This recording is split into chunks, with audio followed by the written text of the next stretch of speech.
బులెటిన్లో breaking news చూస్తున్నాం. విజయవాడలో ఘరానా మోసం వెలుగు చూసింది. మంత్రి పత్తిపాటి పుల్లారావు బంధువునంటూ నిరుద్యోగులకు కుచ్చుటోపీ పెట్టాడు పత్తిపాటి సతీష్ అనే యువకుడు. కృష్ణపట్నం పోర్టులో ఉద్యోగాలు ఇప్పిస్తానని చెప్పి నిరుద్యోగుల నుంచి 50 లక్షల రూపాయల వరకు వసూలు చేశాడు. ఫేస్బుక్లో మంత్రి పత్తిపాటి పుల్లారావు టీడీపీ నేతలతో కలిసి దిగిన ఫోటోలు పెట్టి నిరుద్యోగులను నమ్మించాడు.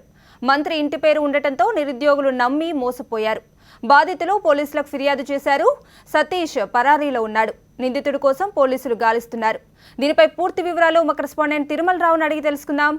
తిరుమలరావు, చెప్పండి, అసలు ఈ పత్తిపాటి సతీష్ ఎవరు? ఈ విజయవాడలో జరిగిన ఈ ఘరానా మోసానికి సంబంధించి పూర్తి డీటెయిల్స్ ఏంటి?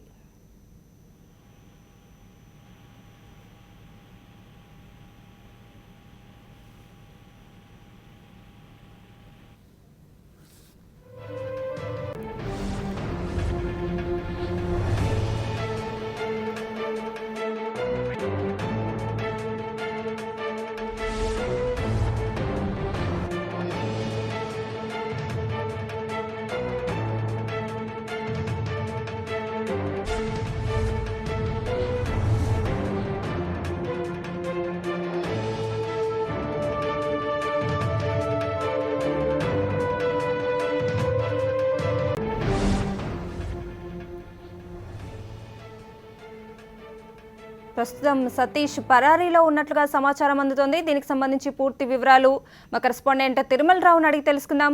తిరుమలరావు, చెప్పండి, ఈ పత్తిపాటి సతీష్ ఎవరు? దీనికి సంబంధించి పోలీసులు ఏం చెప్తున్నారు? థ్యాంక్ యూ కవిత. పత్తిపాటి పుల్లారావు బంధువునంటూ గుంటూరు జిల్లాకు చెందిన పత్తిపాటి సతీష్ అనే తెలుగుదేశం పార్టీ చోట నాయకుడు నిరుద్యోగులను టార్గెట్ చేసుకుని ఉద్యోగాలు ఇప్పిస్తానంటూ ప్రచారం చేసుకుంటాడు. ఇతను ప్రధానంగా అపార్ట్మెంట్స్ వద్ద ఒక చిన్న బ్యానర్ కడతాడు. దాంట్లో ఆ బ్యానర్ లో ప్రభుత్వ ఉద్యోగాలు ఇప్పించబడిన అంటూ రాస్తాడు. ఆ ఉద్యోగం ఇప్పిస్తామని రాసి దాని కింద ఫోన్ నెంబర్ వేసుకుంటాడు. ఫోన్ చేసి అతనే లిఫ్ట్ చేస్తాడు. నేను ఇలా టీడీపీ నాయకుడిని, మీకు ఏమైనా ఉద్యోగాలతో వెంటనే ఇప్పిస్తానంటూ మాయమాటలు చెప్పడం జరుగుతుంది. ఆ ఫోన్ నెంబర్ తో తీసుకుని వెంటనే విజయవాడలో తన ఆఫీస్కి రావాలని చెప్పేసి అతను చెప్పడం జరుగుతుంది.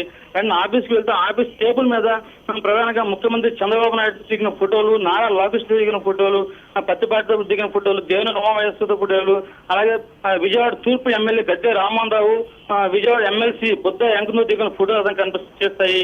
వీళ్ళంతా నా మనుషులు, నేను చెప్పిన మాట వింటారు, మీకు ఏ ఉద్యోగం కావాలని ఇస్తారంటూ బేరసాల మీద పడతాడు. చిన్న ఉద్యోగం అయితే 3 లక్షలు, కొంచెం హైయర్ అథారిటీ ఉద్యోగం అయితే 10 లక్షల డిమాండ్ చేస్తాడు.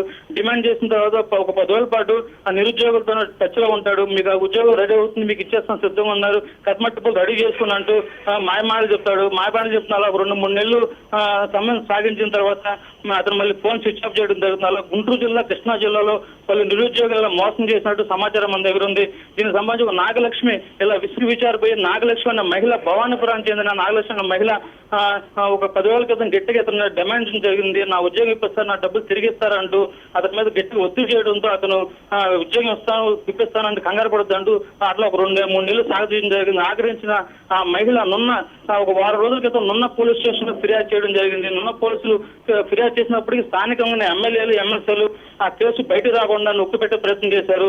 ఈ రోజు సాక్షి టీవీకి ప్రత్యేకంగా మహిళలతో మాట్లాడడం జరిగింది. నాకు ఇలా ఉద్యోగం నున్న పోలీస్ స్టేషన్ లో కేసు పెట్టిన పోలీసులు పట్టించుకోవట్లేదని ఆ మహిళ మనతో ఓపోవడం జరిగింది. దీంతో పత్తిపాటి సతీష్ విషయం వెలుగులో రావడం జరిగింది. కవిత, తిరుమలరావు, అంటే ఇప్పటి వరకు మొత్తం ఎంతమంది ఇతన్ని నమ్మి డబ్బులు కట్టడం జరిగింది? ప్రధానంగా బాధితులు ఏం డిమాండ్ చేస్తున్నారు? వారు ఏం చెప్తున్నారు? ప్రధానంగా ఇప్పుడు గుంటూరు జిల్లా, కృష్ణా జిల్లా చూసుకుంటే ఒక 100 మంది పైన ఉంటారు ఇక్కడ బాధితులు.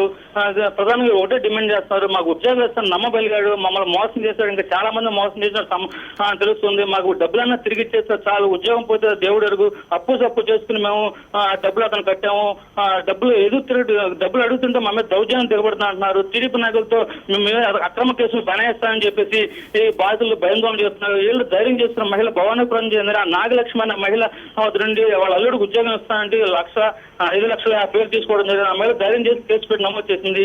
ఈ కేసును ఆధారంగా పోలీసులు గుంటూరు జిల్లా పొన్నూరుకు బయలుదేరారు. అయితే నిందితుడు మాత్రం పరారులో ఉన్నాడు. కస్మ నిరుద్యోగులు కూడా ఈ సమాచారం తీసుకుని వివిధ పోలీస్ స్టేషన్ కేసు పెడతా కూడా సిద్ధంగా ఉన్నారని చెప్పి మన దగ్గర సమాచారం ఉంది. Kavitha, right, thank you for the updates Tirumalarao.